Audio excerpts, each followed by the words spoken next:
네, 모세는 고별 설교를 통해서 앞으로 이스라엘 자손들이 지켜야 하는 여러 가지 율법들의 세부 사항을 제시했습니다. 그 중에서 오늘 본문은 미래에 도입이 될 왕정 제도 아래에서 왕이 지켜야 하는 그런 규례에 대해서 언급하고 있습니다. 오늘 본문을 보시면 조금 더 구체적으로 생각하면 앞으로 세워질 왕의 자격과 의무와 또 금해야 하는 그런 사항들을 다루고 있습니다. 14절을 보시면 이스라엘이 왕을 두는 제도를 도입한 것은 원래는 그 하나님의 아이디어가 아니었습니다. 백성들의 요구에 의해서 백성들이 원해서 이루어진 것이었습니다. 하나님께서는 이스라엘 자손들이 가나안 땅에 들어가서 정착하며 살게 될 때 그들 중에 왕을 세워서 주변 국가들처럼 왕이 백성들을 다스리게 하자라는 이 백성들의 외침이 나오게 될 것을 생각하시고 앞으로 그런 일이 일어날 것을 생각하시고 모세를 통해서 이러한 왕에 대한 또 왕을 세우는 것에 대한 규례를 주신 것이었습니다. 하나님께서는 이 주변에 있는 이방 국가들의 영향을 받아서 인간적인 그런 생각으로 왕을 세우게 될 이스라엘 백성들의 연약함을 아시고 왕을 세우는 것이 하나님의 뜻 안에서 될 수 있게 하기 위해서 왕에 대한 여러 가지 그 말씀이 오늘 본문에서 선포되게 하신 것입니다. 출애굽하고 가나안으로 들어가는 이스라엘 사회에서는 왕이 필요하지 않았습니다. 왕이 다스리는 왕정 제도가 필요하지 않았습니다. 왜 그럴까요? 왜냐하면 하나님께서 이스라엘을 직접 통치하셨기 때문이었습니다. 자, 하나님께서 이스라엘을 직접 통치하셨을 때 그때 상황이 어땠을까라는 그런 기대감이 있습니다. 왕정 국가가 아니라 신정 국가였던 것입니다. 출애굽기 19장 5절 6절에 나오는 말씀이 이것을 뒷받침해 줍니다. 그 말씀에 보면 하나님께서 세계가 내게 속했다라고 말씀하셨습니다. 그리고 이스라엘을 향해서 너희는 모든 민족 중에서 나의 소유라고 말씀하셨습니다. 너희가 제사장 나라가 된다고 말씀하셨고 나의 거룩한 백성이 된다고 하나님께서 그렇게 말씀하셨습니다.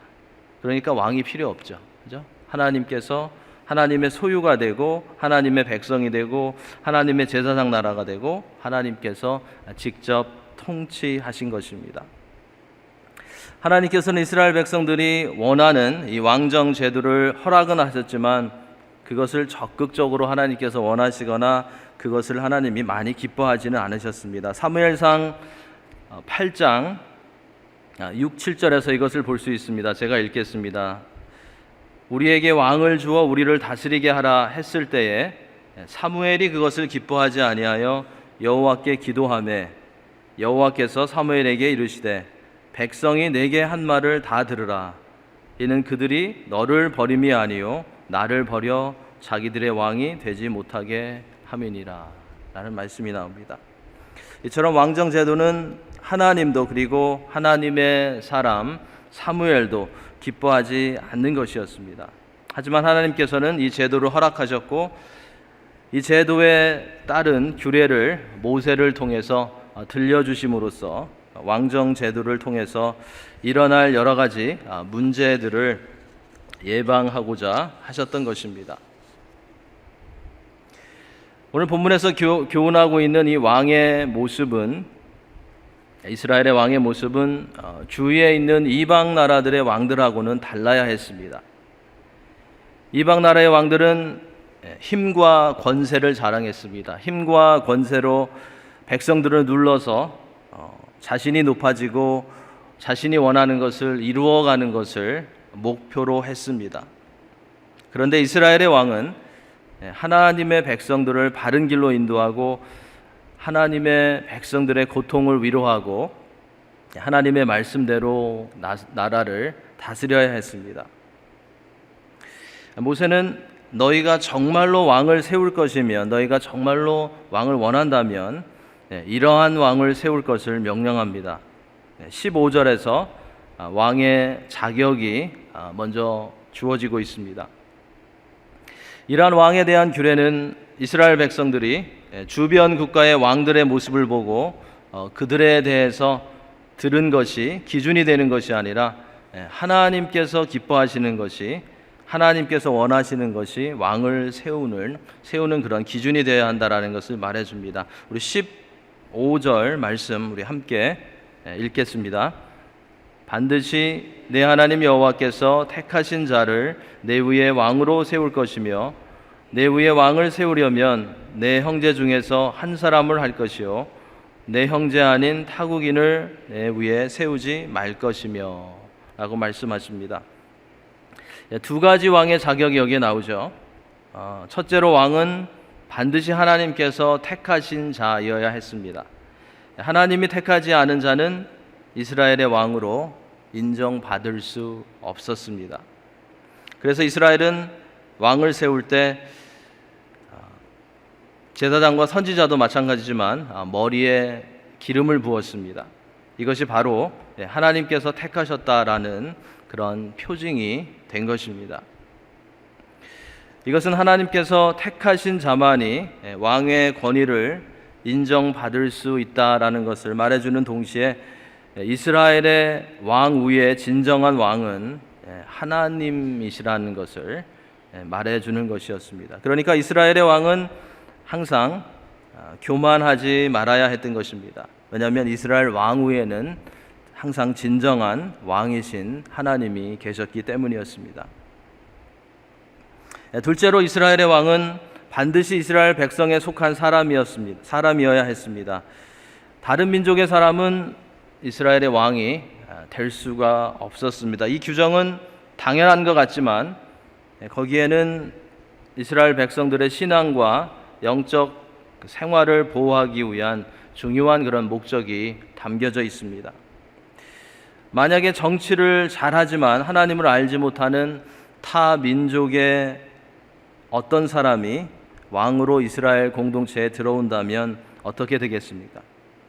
이방 종교들이 들어오게 될 것이고, 그렇게 되면 이스라엘의 여호와 유일 신앙이 타협되고 약해질 수밖에 없었을 것입니다. 그래서 반드시 이스라엘 공동체에 속한 사람이 왕이 될 수 있었던 것입니다.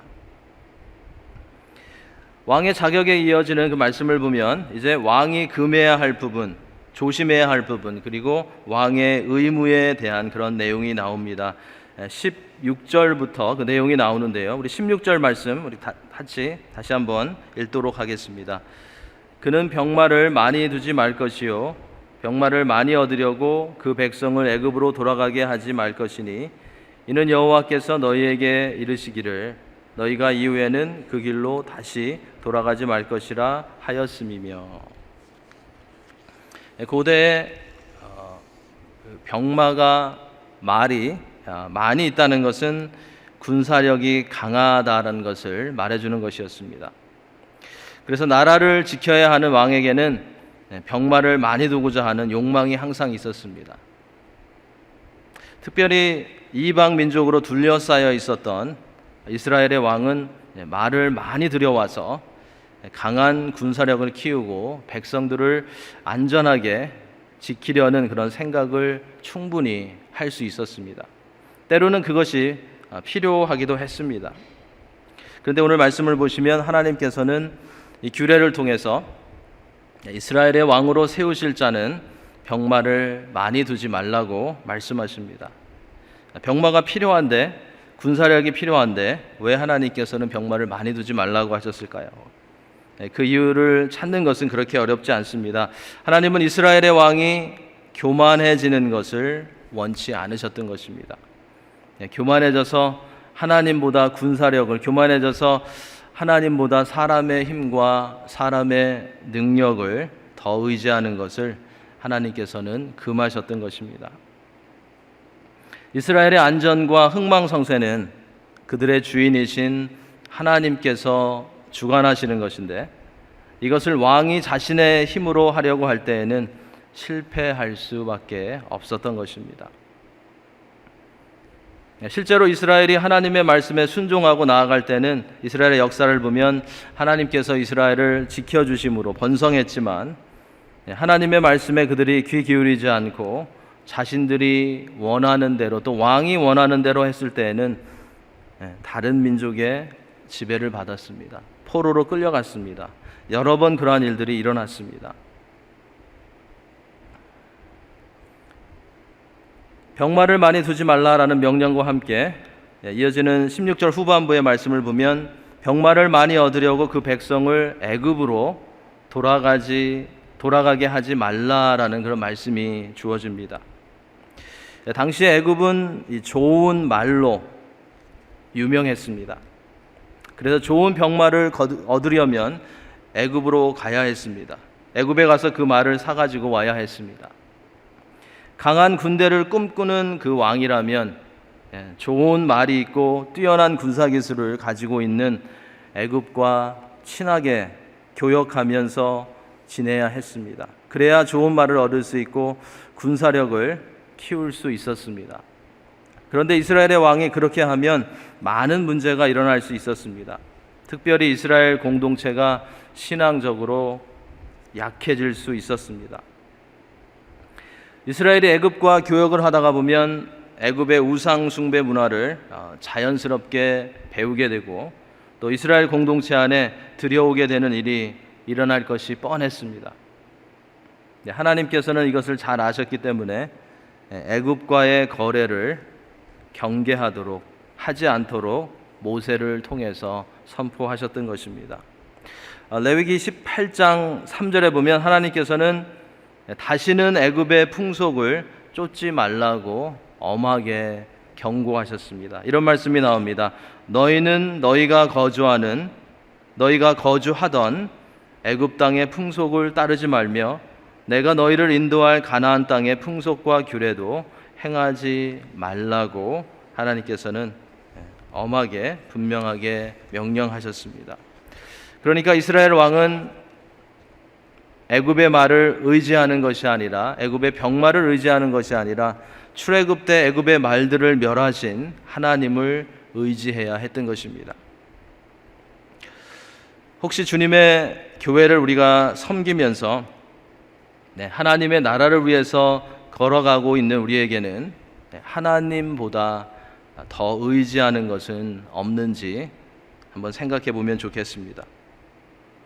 우리가 우리 자신의 힘과 능력만을 의지하고 나아갈 때는 쉽게 무너질 수밖에 없고 하나님께서 기뻐하시는 좋은 열매를 맺을 수가 없습니다.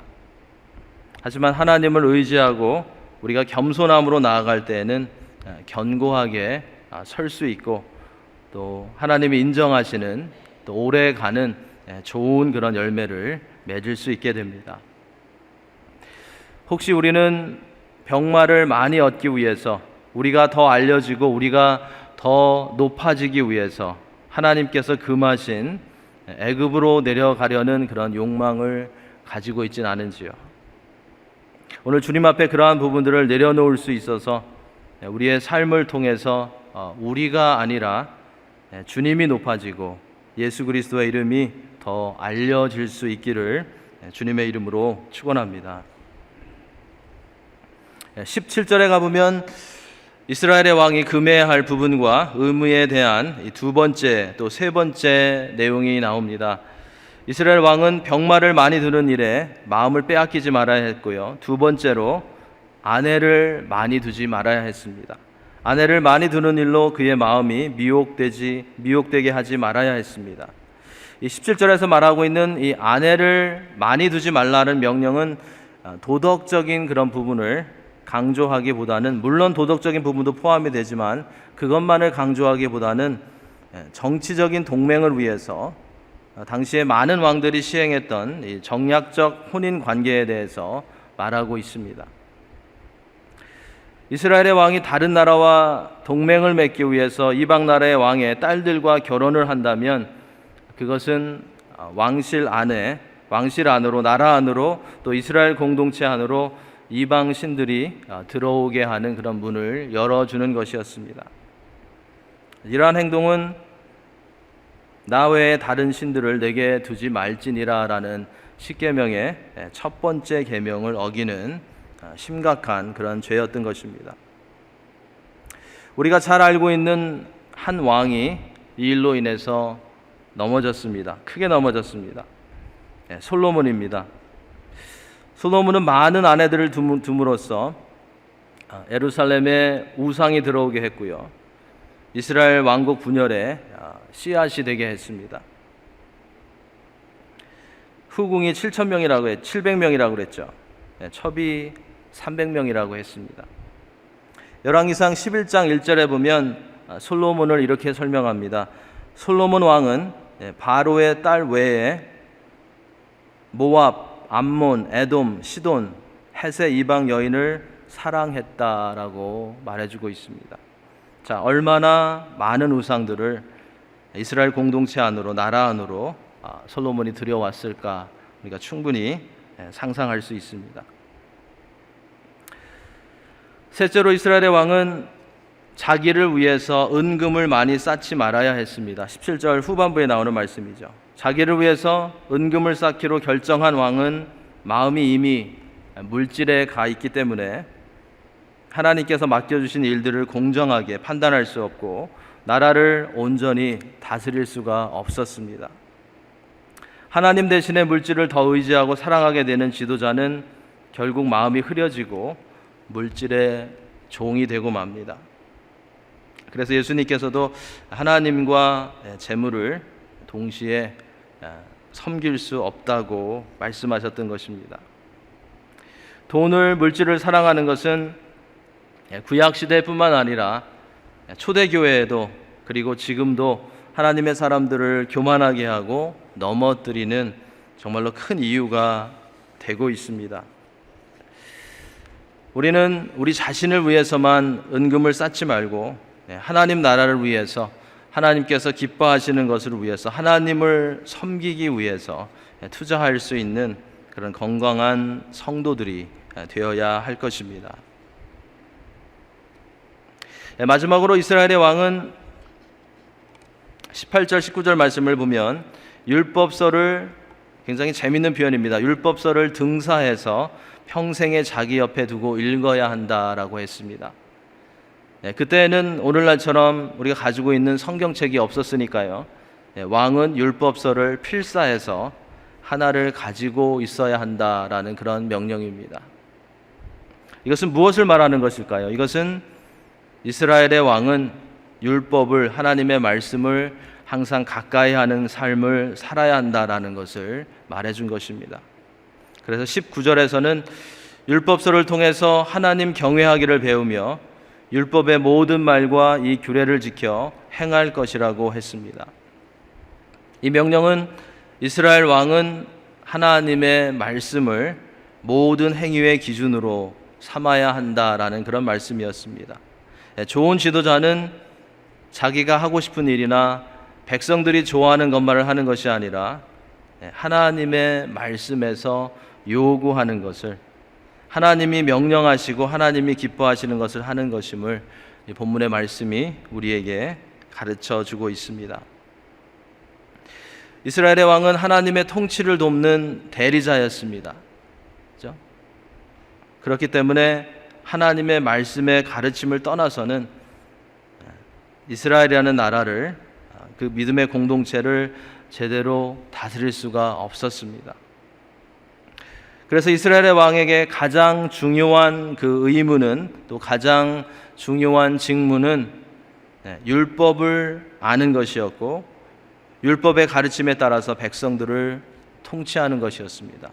군사력을 키워서 백성들을 보호하는 것도 중요했지만 이스라엘 왕의, 하나님의 백성을 다스리는 왕의 가장 중요한 그 미션은 율법을 아는 것이었고요. 율법의 가르침을 따라서 하나님의 백성들을 통치하는 것이었습니다. 이렇게 이스라엘의 왕이 하나님의 말씀에 가까이 있고 말씀이 명령하는 것을 행하려고 할 때에는 20절과 같이 된다고 말씀하고 있습니다. 우리 20절 말씀 함께 읽겠습니다. 그리하면 그의 마음이 그의 형제 위에 교만하지 아니하고 이 명령에서 떠나 좌로나 우로나 치우치지 아니하리니 이스라엘 중에서 그와 그의 자손이 왕위에 있는 날이 장구하리라. 이스라엘 왕이 하나님의 말씀과 규례에 복종하는 삶을 살 때 교만하지 않고 좌로나 우로나 치우치지 않게 백성들을 다스릴 수 있다는 것을 말해줍니다.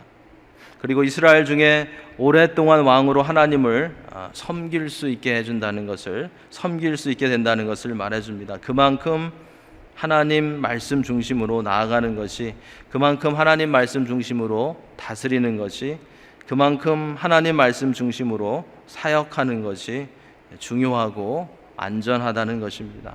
오래 갈 수 있다는 것입니다.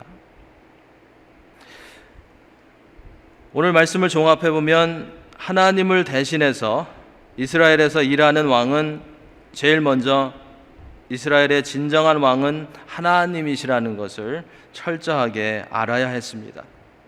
그리고 하나님을 대신하는 이스라엘의 왕은 하나님의 마음을 알고 하나님의 마음과 합한 사람이어야 했습니다.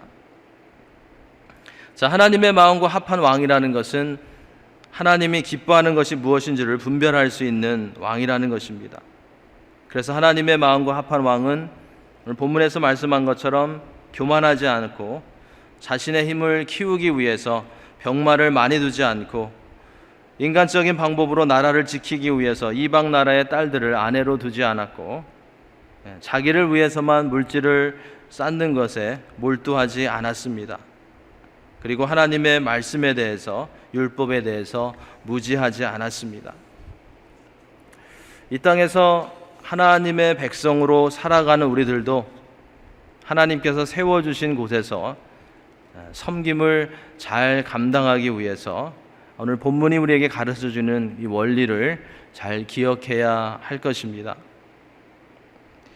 우리는 하나님께서 우리를 불러주셨고 구원해 주셨고 우리가 있는 자리에 세워주셨다라는 것을 항상 기억하면서, 하나님께서 그렇게 하셨다는 것을 항상 기억하면서 자만하지 않는, 교만하지 않는 그런 성도가 되어야 하겠습니다. 우리는 이 세상에서 나의 힘을 더 키우기 위해서, 나를 따르는 사람들을 더 얻기 위해서 하나님께서 허락하시지 않는 방법으로, 하나님께서 원하시지 않는 그런 방법을 반복하며 나아가는 그런 성도가 아니라 다른 영혼들을 더 많이 섬기기 위해서, 그죠? 예수님처럼 다른 영혼들을 더 많이 섬기기 위해서 우리의 방법을 내려놓고 하나님의 방법을 선택할 수 있는 그런 하나님의 자녀들이 되어야 하겠습니다. 우리는 재물을 사랑하고 물질이면 다 된다는 물질주의에 빠져서 하나님 대신 물질을 의지하며 힘을 얻는 그런 사람들이 아니라 하나님 없으면, 예수님 없으면 모든 것이 다 있어도 아무것도 아니라는 그런 고백을 하며 하루하루를 살아갈 수 있는, 하나님을 사랑하며 하나님을 의지하는 그런 성도가 되어야 하겠습니다. 마지막으로 우리는 누가 뭐라고 해도 평생에 하나님의 말씀을 옆에 두고 그 말씀대로 살아가려고 최선을 다하는 성도가 되어야 하겠습니다. 하나님의 말씀이 정말로 나의 발의 등이고 하나님의 말씀이 정말로 나의 가는 길의 빛이라는 것을 믿고 인정하며 그 말씀 붙들고 한 걸음씩 앞으로 나아갈 수 있는 그런 하나님의 자녀들이 되어야 할 것입니다. 오늘도 그리고 남은 주간도 우리의 진정한 왕이 되신 주님을 의지하고 주님의 말씀에 복종하심으로 여러분들과 여러분들의 가정이, 그리고 우리 교회가, 그리고 우리가 거하고 머무는 직장과 사회가 하나님의 통치 아래에서 변화되고 새로워질 수 있기를 예수님의 이름으로 간절히 축원합니다.